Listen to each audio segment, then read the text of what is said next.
Bismillahirrohmanirrohim. Assalomu alaykum va rahmatullohi va barakatuh.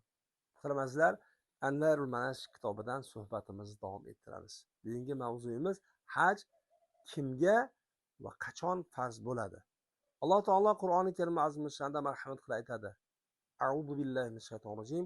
Bismillahirrohmanirrohim. Walillahi 'alan nasi hajjul bayti man istata'a ila sabila. Baytullohgacha yo'l yurishga quvvatlari yetadigan odamlarga Alloh uchun Baytullohni haj qilish lozim va farzdir. Oli Imron 97-oyat. Bu muborak pok uyda Alloh taolo jamolining xos bir tajallisi borligi sababli hajni ado etish uchun maxsus o'sha yer belgilab qo'yilgan. Dar haqiqat Alloh taolo bekorga hajni bir joyda, bir makonda, bir vaqtda farz qilmadi. Buni juda ham ko'p fazilati bor. Bu fazilatlarni biz sanab ado etmaymiz. Ana shu fazilatlardan biri Alloh taolo butun dunyodagi mo'min musulmon bandalarni jannat ahlidan bo'lishligini xohladi. Va Ramazon oyida ulug' bir fazilatlarga ega bo'lishligi uchun Alloh taolo Qadr kechasini Alloh taolo Ramazon oyida qildi.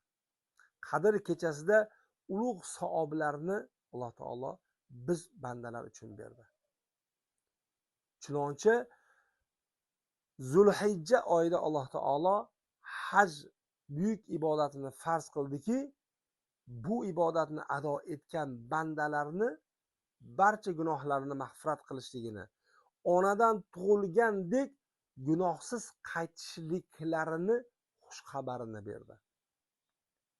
Va o'z rahmatiga burkadi. Payg'ambarimiz sollallohu alayhi vasallam marhamat qilib aytadilarki, har kuni deydilar, har kuni Alloh taoloni 120 ta rahmati yog'ilib turadi Baytullohning ustiga deydi.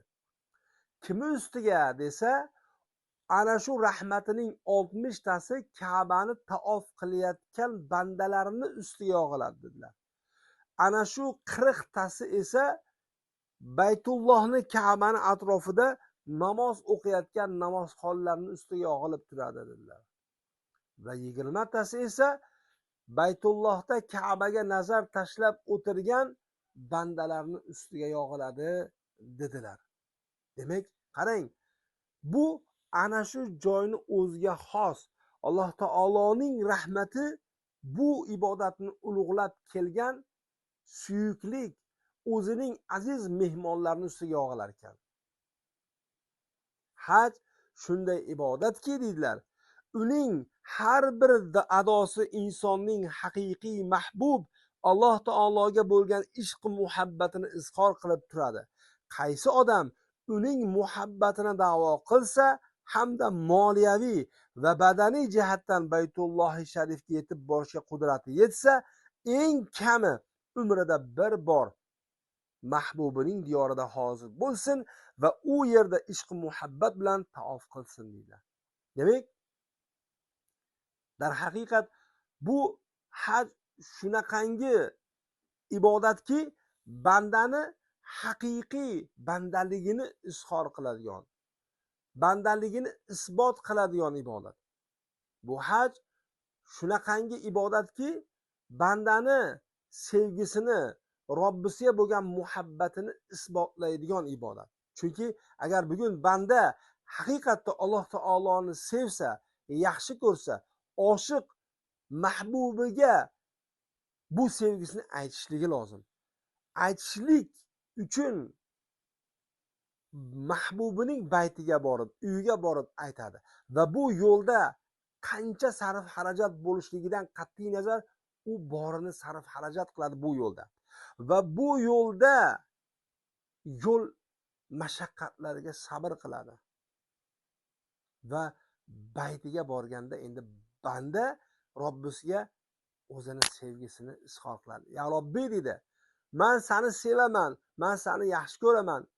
Meni bugun gunohimni kechirmasang, mani holim voy bo'ladi. Ey Allohim, mani gunohimni kechirgin deb, ana bu Baytullohga borib banda haqiqiy sevgisini izhor qiladigan bu badaniy ibodat hisoblanadi va moliyaviy ibodat hisoblanadi. Shuning uchun azizlar, har birimiz Alloh taolo ana shu joyga borganimizda muhabbat bilan ibodat qilishligimiz barchamizga nasib qilsin. Va bu amalni banda hayotida hech bo'lmasa bir marta qilishligi farz bo'ladi. Shuning uchun Alloh taolo kishiga o'z vatanidan Makka Mukarramaga borib kelishga va u yerdagi xarajatlarga qaytib kelguniga qadar ahli oilasining nafaqasiga yetadigan mol va davlat ato qilgan bo'lsa, shu bilan birga yo'lda to'siqlar yo'q bo'lsa, masalan, hukumat tarafidan safar qilish uchun ijozat sifatida viza berilsa, dushman va boshqa xatarlardan emin bo'lsa, unga umri bo'yi bir marta haj qilish farz bo'ladi. Demak, bandani Robbisiga muhabbatini izhor qilishlik uchun bir nechta sabablar bo'lishi kerak ekan. Ya'ni kimga farz bo'ladi desa, farz bo'lishligi uchun bandaga haj bir nechta shartlar topilishi kerak. Birinchisi, zodi rihlaga u qodir bo'lishi kerak. Ya'ni u mana shu ulug' ibodatga borib kelgungacha ketadigan sarf xarajat, yeb ichishi, turishi, libosi,